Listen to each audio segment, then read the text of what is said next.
What's up, everyone? Welcome back to Web3 SQL Weekly number 4, where I break down queries into bite-sized bits. This week, we're going to be looking at how do you track number of new and returning users for a specific protocol week over week. So for this week, we had the winning query here, and this query is from the contract quick start dashboard, where you can quickly analyze statistics and get an overview for any contract address on any chain. So specifically here, we can see the first week is obviously all going to be new users.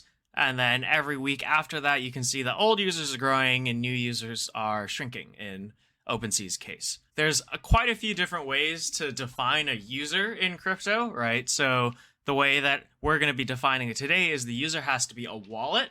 And the wallet can either directly or indirectly call the Seaport contract. So directly would be if the wallet owner made a trade directly on OpenSea to buy some NFT and they call Seaport directly for the swap. And indirectly is if they use an aggregator like Uniswap, which then routes the trade through OpenSea, is technically the user calling Uniswap, which then calls OpenSea. That's indirect, but that's still using it. So that's what we're going to use for our query today. We're going to combine both direct and indirect. So we're going to be looking at function calls instead of event logs because sometimes Solidity developers on Ethereum choose to not emit events from their functions. So then you end up counting things a lot less. So functions are just a much cleaner way of knowing if someone's used your contract or not. So let's get into the query. As you can see here, the query is not that long, but we do use a window function, which is something we covered last week as well. So I'm going to start a new query just so we can look at this from scratch. Let's start a new query, switch to the Dune SQL engine, and the logic we're going to need is we're going to get all traces where Seaport or some contract was called, and then we're going to join it to transactions to get the wallet that signed the transaction. All right, so that's our first step. So let's start with select all from, and I'm going to start just by doing this, .traces. This way I can parameterize things. And let me just pull this list from here. So this is Ethereum traces, which you can find here. If I go to Ethereum traces and I preview the table here, I can see, okay, this is the traces table, right? And traces is essentially all like function calls, whether it's a wallet signing a transaction and calling it top level, or if it's the internal traces within the transaction of a contract calling a contract. So let's do tr where trace.to, so the contract being called is equal to some contract address. And for this, we're going to use this address, which is Seaport. Seaport is just one of OpenSea's contracts, but it's the main point of interaction. So this will give us 10 of the example kind of traces where this contract, Seaport, was called. Again, this could be either a wallet calling Seaport, or it also could be a contract calling a Seaport, because we haven't really specified anything in the subtraces. But we're interested only in the wallets that signed it. So what we're gonna do is we're gonna say left join transactions tx on trace.transaction hash equals transaction.hash. So now what we're seeing here is, okay, let me just date trunk this to weeks for transaction.blocktime as week. And then let's do an approximate distinct on transaction from as users. So this is going to give us, if we add a group by, this would give us the number of users a week. All right, so that query actually crashes because that's a little too much data. So let's add some filters. Let's make sure we're only keeping successful transactions, and let's also make sure we're filtering on time. So let's just take from here the block time on traces, So here I'm saying, all right, I want to get everything within a certain interval of time. I'm saying months in this case. And let's just say the default months is like 3. So this should run faster now. All right, so that one runs pretty quick. Let's just do a visualization. And we can see here, there's about 50,000 users up until 100,000 users more recently. This doesn't actually help us get the number of new and returning users.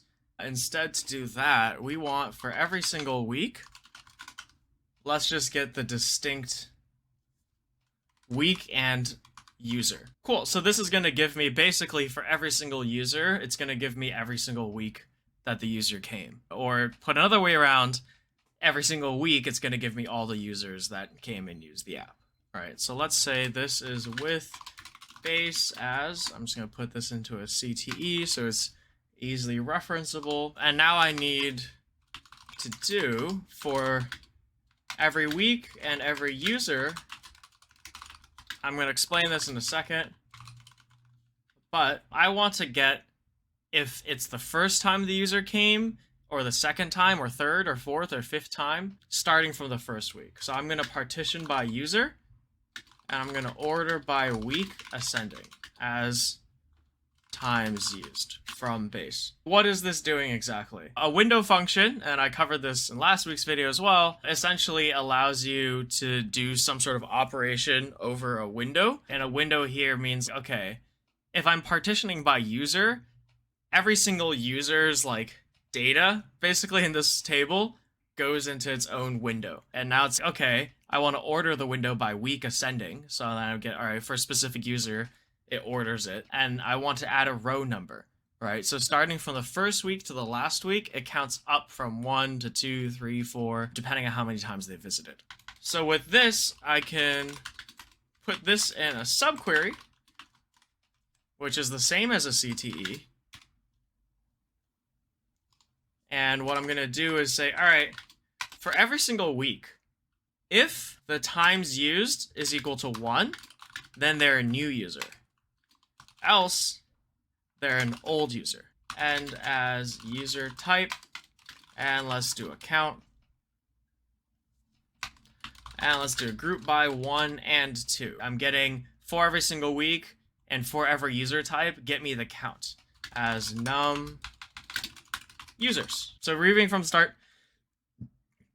first we got all of the unique wallets who interacted with OpenSea either directly or indirectly through a function call. And from there, we count, all right, for a given week, is it the first, second, third, fourth, fifth, yada yada time that they used the app? And now we can say, if the times used is 1, that means it's their first time using the platform. So we're going to mark them as 1. If it's not 1, then they're coming back for second, third, whatever time. So they're an old user. And we're doing a group by to get us the counts. And I am, yeah, this doesn't need a group by anymore because we removed the prox distinct. All right, so our results ran, and if I now put number of users here, this is still the same as before, but now I can group by user type, and I can see essentially the growth of old users and the decline of new users. And now that I'm looking at this, I think I actually like the non-stacked version better. You could do a percentage as well if you want to see what percent of users over the weeks are new versus old. But I'm actually going to remove this stacking here, and I removed it on this chart as well. I think it's much more clear of a trend this way. And only other difference between the queries is I used unique address here instead of number of users or times used. So if you get confused there, don't worry about it. Cool. So that's the query for this week. So as a bonus question, I would say see if you can apply this across chains, right? Maybe try and combine like Polygon with Ethereum, right? Because sometimes, especially like protocols that have been around for a while, they'll deploy like contracts to the same address across multiple chains, right? So Seaport is at the same address on both Ethereum and Polygon. So you can probably do some sort of smart unioning here at this step to try and get that data. I think that'd be really cool to see. So I hope you try it out and see you next week. Don't forget to vote and submit for the next query in description below. Take care.